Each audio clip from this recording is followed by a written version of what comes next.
2 साल बाद और चंद्रपुर से सैकड़ों मील दूर अजीज अब एक हिंदू सिटी माऊ में रहता है और वहाँ के राजा का फिजिशियन है। प्रोफेसर गोडबोले भी यहीं पर इसी सिटी का मिनिस्टर ऑफ एजुकेशन है।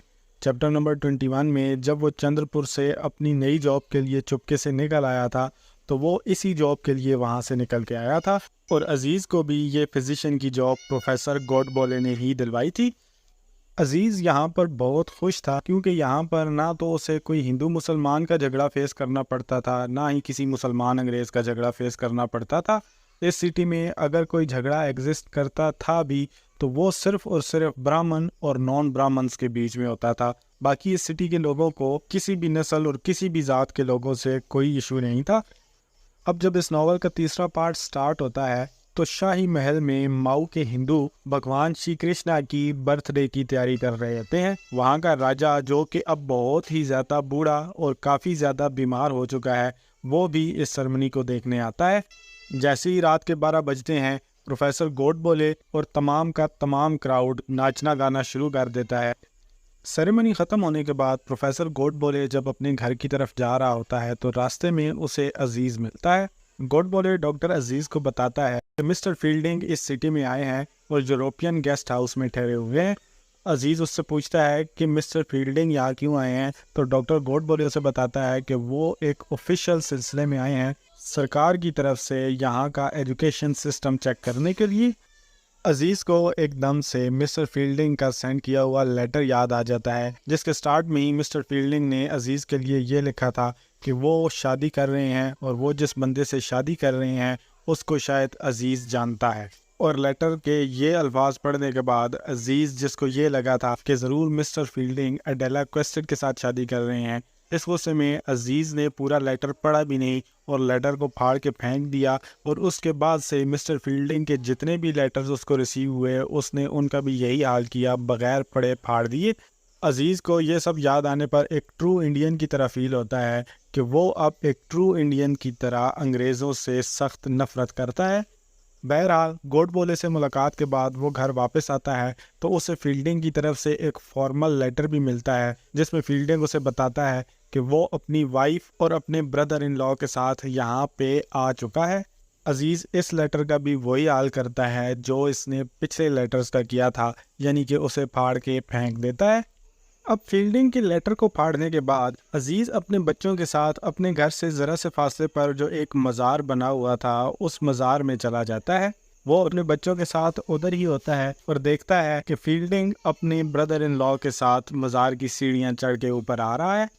मिस्टर फील्डिंग और उनका ब्रदर इन लॉ जब मज़ार के अंदर दाखिल होने वाले होते हैं तो उन पर मधुमक्खियों का एक झुंड हमला कर देता है और मिस्टर फील्डिंग के ब्रदर इन लॉ को बहुत सारी मधुमक्खियाँ काट लेती हैं।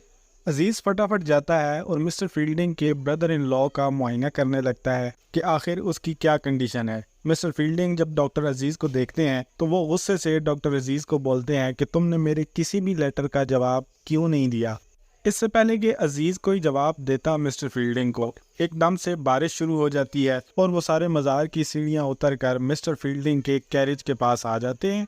वहाँ जब मिस्टर फील्डिंग के ब्रदर इन लॉ से बात करते करते डॉक्टर अजीज़ मिस्टर फील्डिंग के ब्रदर इन लॉ को मिस्टर क्वेस्टेड कह के बुलाते हैं तो मिस्टर फील्डिंग को काफ़ी शौक लगता है कि ये मेरे ब्रदर इन लॉ को मिस्टर क्वेस्टेड क्यों कह के बुला रहा है। मिस्टर फील्डिंग अजीज़ को बोलते हैं कि मेरा ब्रदर इन लॉ मिस्टर क्वेस्टेड तब होता कि अगर मैं अडेला क्वेस्टेड से शादी करता। मैंने मिसेस मूअर की बेटी स्टेला मूअर से शादी की है, सो मेरा ब्रदर इन लॉ मिस्टर मूअर है, ना कि मिस्टर क्वेस्टेड। अजीज़ मिस्टर फील्डिंग की ये बात सुनकर काफ़ी ज़्यादा एम्बेरस हो जाता है और अजीज़ की शक्ल देखकर मिस्टर फील्डिंग भी समझ जाते हैं कि आखिर अजीज़ ने इतने लंबे अरसे तक मेरे किसी लेटर का जवाब क्यों नहीं दिया। बहरहाल अजीज़ मिस्टर फील्डिंग को अपनी शर्मिंदगी शो नहीं करता और उनको बोलता है, आप चाहे मिस क्वेस्टेड से शादी करें या मिस मूअर से, मुझे तो मेरे वो 20,000 पाउंड नहीं मिले ना जो एडेला से मिलने चाहिए थे। आप अपने ब्रदर इन लॉ को लेकर गेस्ट हाउस पहुँचे, मैं कुछ दवाइयाँ वगैरह लेकर वहाँ पे आता हूँ। ये कहकर डॉक्टर अजीज़ अपने घर की तरफ आ जाता है। اب جب عزیز دوائیاں لے کر گیسٹ ہاؤس کی طرف جا رہا ہوتا ہے تو راستے میں اسے پروفیسر گوڈبولے ملتا ہے۔ وہ پروفیسر گوڈبولے کو بتاتا ہے کہ مسٹر فیلڈنگ نے اڈیلا سے نہیں بلکہ مسز موور کی بیٹی سٹیلا موور سے شادی کی تھی۔ سو مسٹر فیلڈنگ کی بیوی اڈیلا نہیں بلکہ سٹیلا ہے۔ پروفیسر گوڈبولے عزیز کو بولتے ہیں کہ مجھے پہلے سے پتا ہے۔ عزیز کو بڑی حیرانی ہوتی ہے کہ اگر اس بندے کو پتا تھا اتنے عرصے سے کہ مسٹر فیلڈنگ نے سٹیلا سے شادی کی ہوئی ہے تو اس نے مجھے بتایا کیوں نہیں۔ عزیز کو پروفیسر پر کافی غصہ آتا ہے، لیکن پھر عزیز سوچتا ہے کہ اس بندے نے پہلے کب کسی کو ٹائم پر کوئی بات بتائی تھی جو یہ اب بتاتا۔ سو وہ اس کو اگنور کر کے گیسٹ ہاؤس کی طرف چل پڑتا ہے۔ عزیز جب گیسٹ ہاؤس پر پہنچتا ہے تو کیا دیکھتا ہے کہ مسٹر فیلڈنگ اپنی وائف کے ساتھ ندی کے بیچوں بیچ بوٹ میں بیٹھے بھگوان شری کرشنا کے جنم دن کی خوشی میں نکلنے والے جلوسوں کو دیکھ رہے ہوتے ہیں۔ عزیز ان کو اگنور کر کے گیسٹ ہاؤس کے اندر ان کے کمرے میں چلا جاتا ہے جہاں پر اس وقت کوئی بھی موجود نہیں ہوتا۔ وہ ان کے کمرے کو تھوڑا بہت ٹٹولتا ہے تو وہاں سے اسے 2 لیٹرز ملتے ہیں۔ ایک لیٹر رونی کا جو اس نے مسٹر فیلڈنگ کو لکھا تھا اور ایک لیٹر اڈیلا کا جو اس نے سٹیلا کو لکھا تھا۔ ان دونوں لیٹرز میں کیونکہ کافی دوستانہ سی لینگویج یوز کی گئی تھی سو وہ لیٹرز پڑھ کے عزیز کو کافی زیادہ غصہ آتا ہے اور وہ اس غصے میں پاس ہی پڑے ایک پیانو پر زور سے مکہ مارتا ہے۔ اس مکے کی آواز سن کر مسٹر فیلڈنگ کا brother in law rough mover اس کمرے میں آ جاتا ہے۔ راف جب کمرے میں آنے کے بعد ڈاکٹر عزیز سے تھوڑی سی باتیں کرتا ہے تو اس کو بھی ریئلائز ہو جاتا ہے کہ ڈاکٹر عزیز کا اس کے ساتھ بات کرنے کا انداز بالکل بھی دوستانہ نہیں ہے۔ ڈاکٹر عزیز کو بولتا ہے کہ کیا آپ کا رویہ تمام انگریزوں کے ساتھ ایسا ہی ہوتا ہے؟ اس پر عزیز کو کافی شرمندگی ہوتی ہے اور وہ راف سے بولتا ہے کہ کیا تم کسی بھی اسٹرینجر کو ایسے ہی ڈائریکٹلی اس کے منہ پر یہ بول دیتے ہو کہ وہ تمہارا دوست ہے یا نہیں ہے؟ تو راف بولتا ہے کہ ہاں میں تو ایسے بول دیتا ہوں۔ اس پر ڈاکٹر عزیز اس کو بولتا ہے کہ پھر تو تم بھی ایک اورینٹل ہی ہو، اورینٹل یعنی کہ ایک ایشین۔ اور جیسے ہی وہ راف کو یہ الفاظ بولتا ہے اس کو یاد آ جاتا ہے کہ اس نے مسز موور سے اپنی پہلی ملاقات میں مسز موور کو بھی یہی ورڈز بولے تھے۔ اس پر ڈاکٹر عزیز کو وہ ساری پرانی یادیں ایک دفعہ یاد آتی ہیں کہ کس طرح وہ سارا واقعہ ایک مسجد میں دوستی سے شروع ہوا اور پھر کس طرح اس کی اینڈنگ اتنی خطرناک اور ڈراؤنی ہوئی۔ عزیز کو ایک دفعہ یہ خدشہ تو ہوتا ہے کہ کہیں پھر سے وہی سائیکل دوبارہ سے نہ شروع ہو جائے کہ ایک انگریز کے ساتھ دوستی کرو اور پھر اس کا برا انجام بھگتو، لیکن پھر عزیز ایسے تھاٹس کو مائنڈ سے نکالتا ہے اور راف کے ساتھ اچھے سے پیش آنے لگتا ہے۔ وہ راف کو باہر ندی کے کنارے لے کے جاتا ہے اور وہاں اس کے ساتھ باتیں کرنے لگ جاتا ہے۔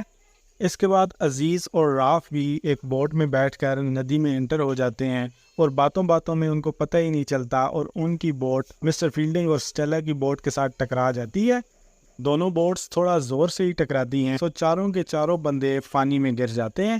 سب گیلے ہو کر ندی سے باہر آتے ہیں اور پھر اسی شام ڈاکٹر عزیز مسٹر فیلڈنگ کو ماؤ کے جنگلات دکھانے کے لیے ساتھ لے کے جاتے ہیں۔ وہاں پر عزیز مسٹر فیلڈنگ کو اڈیلا کے نام ایک لیٹر دیتا ہے تو مسٹر فیلڈنگ اس سے پوچھتے ہیں کہ اس میں تم نے کیا لکھا ہے، جہاں پہ ڈاکٹر عزیز مسٹر فیلڈنگ کو بتاتا ہے کہ اس میں نے اڈیلا کو تھینکس لکھا ہے اس کی بریوری کے لیے جو اس نے اس دن کورٹ میں شو کی۔ مجھے اب اچھی طرح سے ریئلائز ہو چکا ہے کہ اگر اس دن وہ اتنی ہمت اور کریج نہ شو کرتی تو میں شاید آج بھی چندر پور کی جیلوں میں سڑ رہا ہوتا۔ اس کے بعد باتوں باتوں میں ان کا ٹاپک پولیٹکس کی طرف جاتا ہے تو دونوں کو ہی ریئلائز ہوتا ہے کہ ان دونوں کے ویوز پولیٹکس پر کافی زیادہ بدل چکے ہیں۔ فیلڈنگ کو اب یہ لگتا ہے کہ امپائر ایک نیشن کے لیے ضروری ہے، جبکہ عزیز کا ماننا ہے کہ انڈیا آج نہیں تو کل فری ہو جائے گا اور ایک آزاد انڈیا میں وہ اور فیلڈنگ ایک اچھے دوست بن پائیں گے۔ اس پر فیلڈنگ ڈاکٹر عزیز کو بولتا ہے کہ تب کیوں، اب کیوں نہیں؟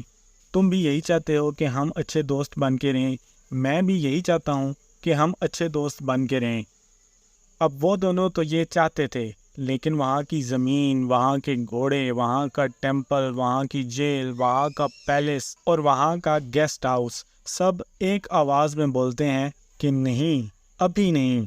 اور پھر آسمان بولتا ہے کہ نہیں، یہاں نہیں،